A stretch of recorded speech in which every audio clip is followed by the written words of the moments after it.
You're the only one. Hey, this is a cool part as we're kind of getting acquainted tonight.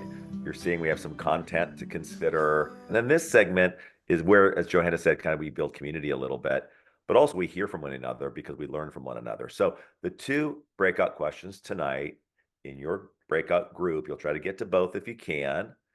The first one is if Father Timothy talked about some skills. So we're going to review those.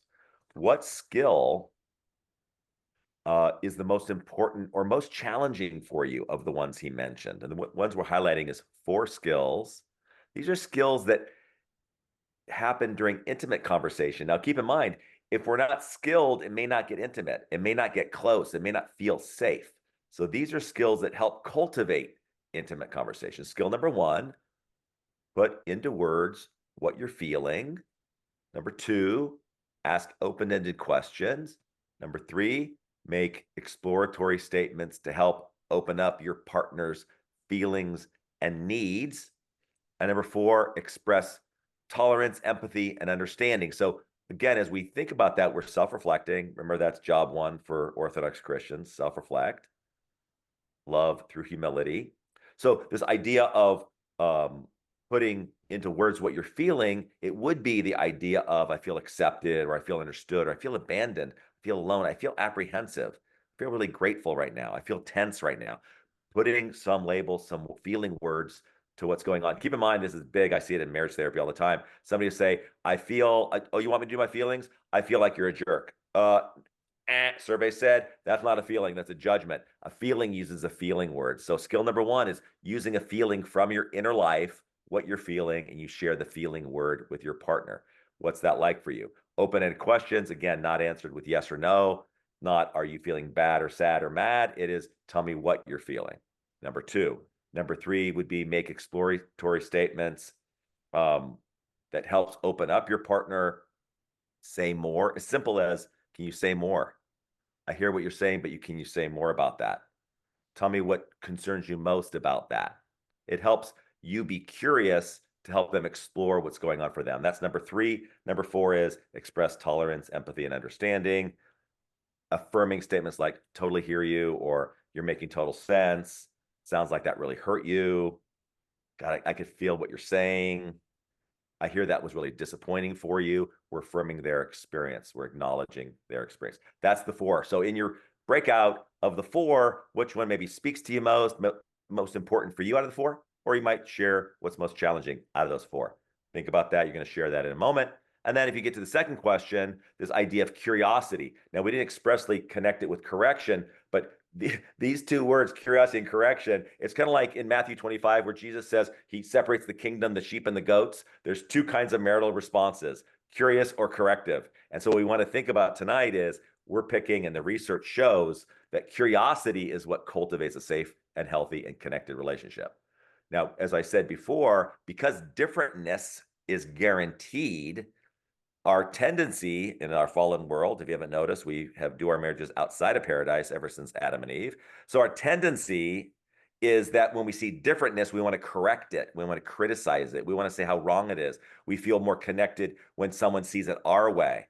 That is not the way of an intimate marriage. The idea is when we encounter differentness, we're curious. Can you say more about that? Well, I'm hearing that that's your view. I want to understand it more. Curiosity over correction. So question 2 in your breakout is to comment on, why is curiosity important in our communication, especially compared to correction?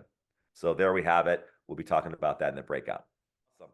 Well, I always get energized coming out of breakout because it's so life-giving just hearing the thoughts and feelings of the group members. So shout out to my group. Love you guys already. And I'm sure that's kind of going across the whole room here for all you guys. Really, really neat to hear the hearts of one another. Very powerful. Yeah, so I would have a couple things just in conclusion.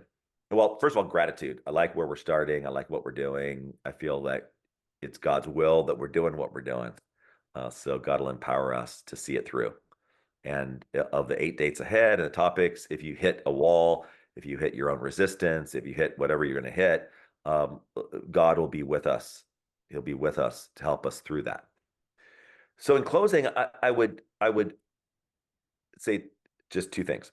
One is I do want to quote Saint Seraphim Sarov, where he says, acquire a spirit of peace, and thousands around you will be saved. Now, I think that's powerful. We could reflect on that. There's so much to that.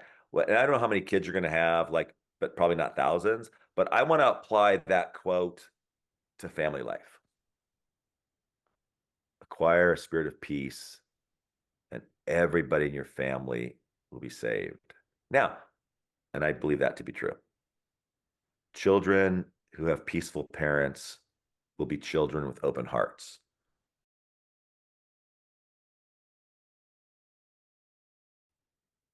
The children that take on the faith that we hand to them are children who have been handed a faith from parents with peaceful hearts. That's my point number one. My final point would be, as we say, thousands will be saved. In our tradition, our understanding of salvation is not a Western understanding, it's an original understanding, what came from the East. And I remember Father Steve Siklis down at Irvine made this point when I was doing a men's retreat down there. And he pointed out that the word salvation, he reminded me and reminded the whole group of the word salve, S-A-L-V, salve, the healing ointment. Salvation is our understanding of healing. And so when we think about having a peaceful spirit, we bring healing to those around us.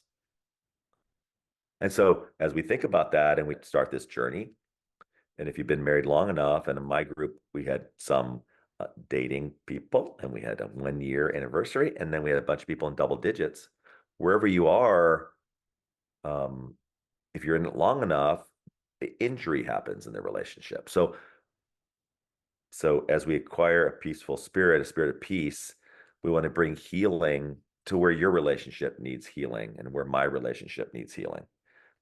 Our peaceful spirit will help bring healing to the areas that need it the most.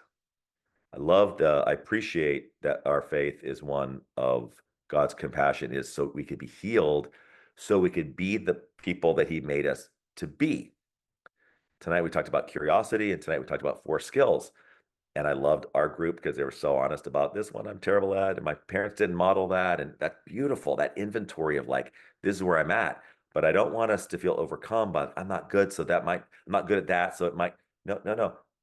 What we're doing is as we work on our own healing, as we work on descending into our heart, then those 4 skills, we're going to practice the skills because we're humble enough, as my group was, and I'm sure your group was, humble enough to admit what they're not that great at. The humility opens the heart. The heart makes us a good learner. And over these weeks and forward in your marriage, you'll be a good student, a good learner of the areas that you are called to work on so that we could be more like Christ. The one who is in Christ is the one who will show up in those ways, curious.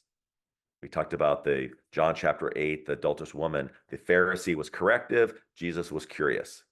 The John chapter 4, the woman at the well, she thought she was going to be corrected because she was she was a Samaritan. Jesus was curious.